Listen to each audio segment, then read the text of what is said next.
another. Now look here, the charity variety show takes place at the Mitchell Arts Centre in Hanley on Saturday, the 19th of May at 7:30. Show's been organised by Jill Demnin and Carl Baldwin with the aim of not only showcasing a local talent but national talent as well, and raising money and funds for the Donna, Louise Children's Hospice. Now, if you think back to, I think it was 2009, it's currently on television now, is it? Britain's Got Talent. There was a granddaughter duet by the name of Two Grand.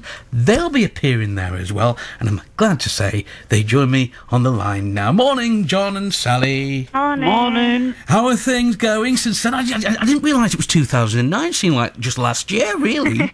Yeah, it was 2009, yeah. Now, how long have you been singing together? Since you were about 8, weren't it? Yeah. And how old are you now, Sally? Nearly 16. Good grief, you're almost an old person, Sally, you are indeed. Now, tell me about Britain's Got Talent, because, you know, we've all seen it on television, and the most daunting thing must be walking out on stage in front of all those jeering sort of people. No.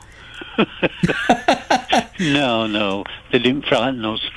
Didn't they? Not at all? No. Come on, Sally, you must have gone a bit frickened. No, I don't really get scared. Don't you? No. Not at all? No, not really. What about looking at Simon Cowell and things? I mean, he scares me just looking at him. No, he's actually quite a nice person. Yeah, so when you both went on and you got the reception that in fact you got because you made it through to the finals, how did you feel? Really, really, really great, honestly. It, I were on top of the world. And how about you, Sally? You were pretty cool about the whole thing. It were a bit of a shock, really, because I didn't think that we'd get that far. Didn't you? No. And what have you been doing since then? Oh, we've been run off his feet. Performing all over the show? Over the country, yeah. Yeah.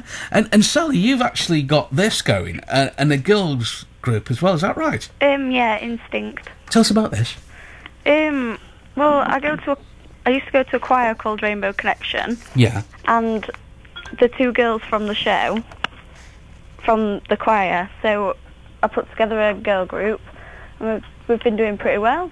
Very good indeed. I've got to ask again about Britain's Got Talent, because I'm intrigued about how long do you have to wait before you actually go on stage? We arrived at about 7 o'clock. In the morning, yeah. Didn't go on till about 7 at night. Yeah. You are joking. Yeah, we should have been on at 1 o'clock. Oh my goodness. So I bet I mean, you said you didn't get nervous, but you must have got bored then, waiting for 12 hours before you got on stage. And all that day, yeah, we were the only act that got through. Were you? Yeah. So how many, or do you know how many there were before you? Oh, there were quite a few. It were non-stop, you know. John, I'm interested in you now. Tell me about your life as a singer. What have you been doing? Well, I started singing when I were 9-year-old. Mm-hmm. I were in Sheffield School Choir. Yeah. And then when I got a teenager, I used to go in these talent shows. And I kept winning them. And then I went in army, and I used to sing for lads in army and all over the place. Whose idea was it for you two to get together? Well, I didn't know nothing about it. This letter came to my bungalow, and it's Sally and her mum who organised it. Right. I looked at it and it said Britain's Got Talent. Excellent stuff. Now, you're going to be here. Have you been to Stoke before? Yeah. Oh, yeah. What have you got in store for us when we went? Because I'm going to be on the stage, you know, going to say, here they are, John and Sally, 2 grand. And you'll walk on and do your turn. What are you going to entertain us with? I don't know. What songs are we doing? We haven't discussed it.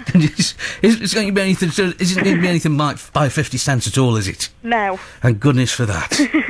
John will be quite upset, wouldn't you, John? But one thing is for sure, it's going to be a great night and full of entertainment. I can't wait to see you both in the flesh, so to speak. You take it. What apart from that, what are you up to next? I think this is the next gig we've got. Yeah. And then it's... yeah, because we're slowing down a bit now. Oh, yeah. Yeah. Grandad's getting old. It's not nice, is it? Well, I'm sure you'll make us smile on the day. Take care of yourselves. John and Sally, £2,000 there, talking to me this morning. It's 8 minutes to 10 on BBC Radio. So don't forget, if you want to book tickets to go and see that, because it is all for the Donna, Louise Children's Hospice. You give them a call. Let's see if we can find a number here. Yes, you can go 01782 409 307. It's on at the Mitchell Arts Centre, or you can book online, all the w's.ticketsource.co.uk/DL Variety Show. In fact, what I'll do, I'll post the whole thing on the BBC Radio Stoke Facebook page, and they still have to sponsor, so if you can sponsor the event, because like I say, it is all for the Donna Louise Trust, will you contact Jill on this number, 07401 383323. I'll pass that number on to Natalie, and then if you can offer any sort of help, then I'm sure she'll be pleased with that. I'll be comparing it alongside Martin Tideswell from the Sentinel. Lots of great stuff to give away in the raffles, etc. So, hey, go and have a look. It's time to open the door